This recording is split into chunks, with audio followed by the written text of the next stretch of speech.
In this video, we are going to cover how to adjust the timing on a VMA 430-69 large field bartacker.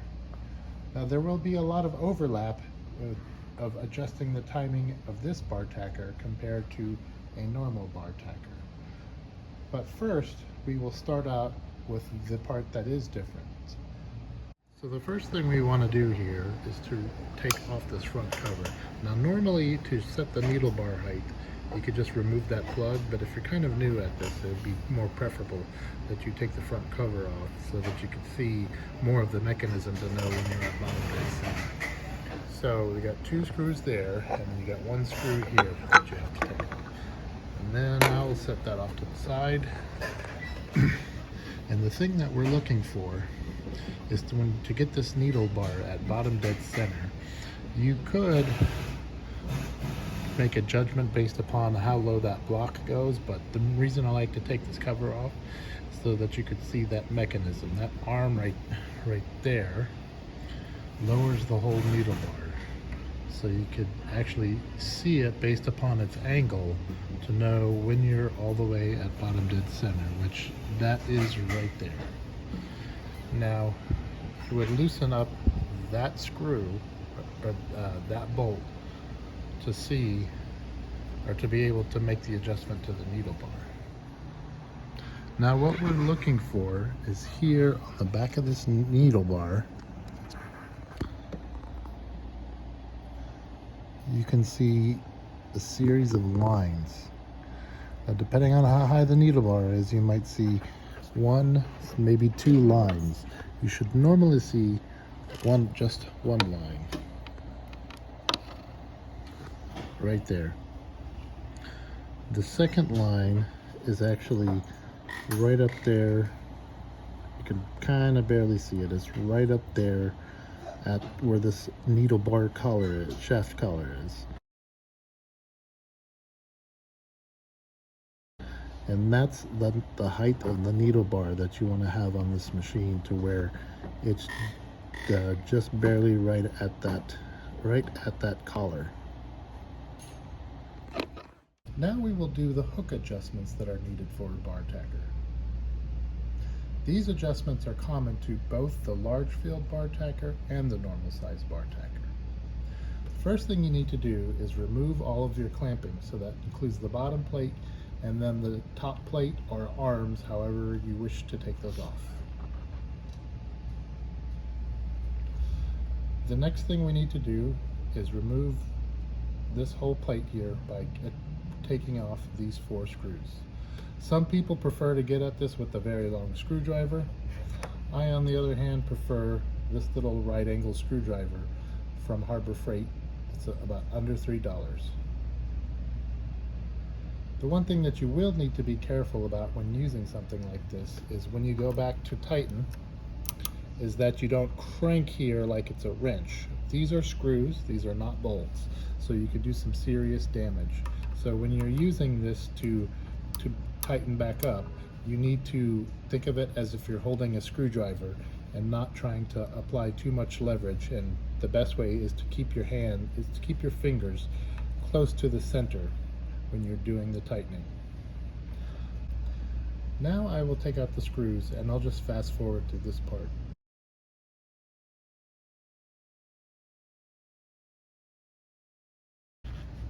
Now that we've removed the screws, I can just take this plate and lift it up. And there's the cutter assembly on the bottom.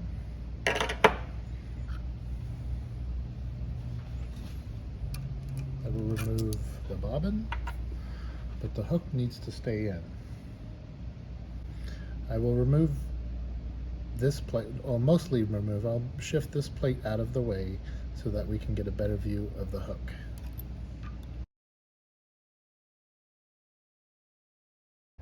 Now we have a good view of the hook. We could see the mechanism, the shuttle hook. So this is not a rotary hook, this is a shuttle hook, so it swings back and forth in this direction, going both directions, and we could see how the timing is. Now we will take a view from the side here so that we could see the interaction of the hook with the needle. I have intentionally modified the hook timing so that it is incorrect and we can walk through the steps of trying to restore it to the proper configuration.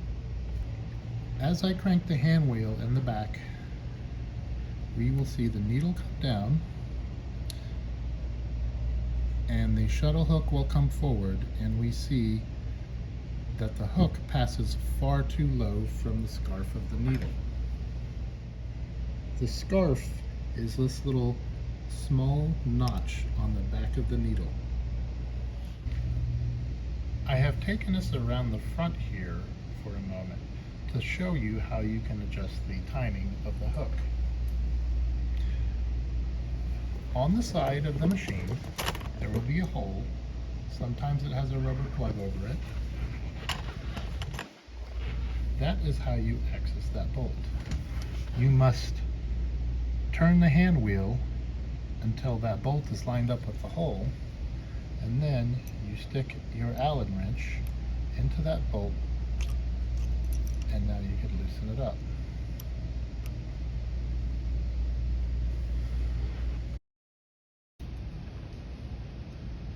Sometimes, depending on the machine, the hook may be a bit tight around the shaft, and even with the bolt loosened up, you wouldn't be able to move the rotation of the hook. If that is the case, what you can do is stick your Allen wrench back in that bolt and then turn the hand wheel. When the Allen wrench hits the side of the hole, it will force the rotation whichever way that you need it to, going forward or backwards. Now we are back to the side so we can watch the interaction of the hook and the needle. Like many heavy-duty sewing machines, you want to adjust the angle of the hook so that as the needle is coming up, the hook is passing over the bottom third of the needle scarf. Now you'll notice that the hook right now is pretty far away from the needle, but that we will correct in the next step. The hook to needle clearance is actually adjusted from a separate place. Zooming out, you will notice here that there is two holes. The first one is an Allen screw. The second one is the adjustment for the position of the needle hook going back and forth this way. The first thing we must do is reach in here and loosen that Allen screw. Now we can take a screwdriver and make this adjustment. You can see the entire assembly moving back and forth. I will zoom us back in so we can get a better view of the hook to needle clearance. Using this adjustment point, we can pull the hook back or forward, depending on what we need for this size of needle. Right there you can see that we're actually making contact because the needle is deflecting as we're rotating. So that's where we're making contact. I will push us back just a little bit.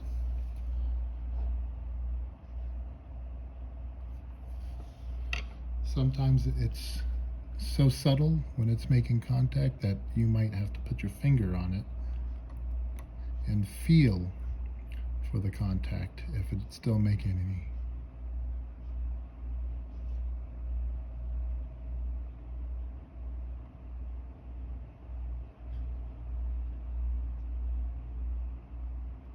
That looks pretty good right there. Now coming to this vantage point, I'm satisfied with the adjustment of everything. So the first thing I need to do is to lock everything back down again. So I will go to this hook adjustment, or this hook to needle clearance adjustment, and I will tighten down the Allen screw there.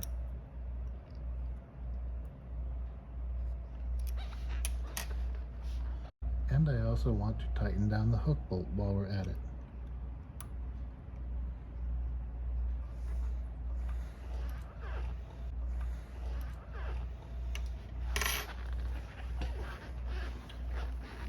Get this out of the way. We will move this back into place. I'm going to move us to this vantage point so that we can make sure that this plate is not in the wrong place. So I'm going to put it with the needle roughly in the middle. And then I am going to tighten it up.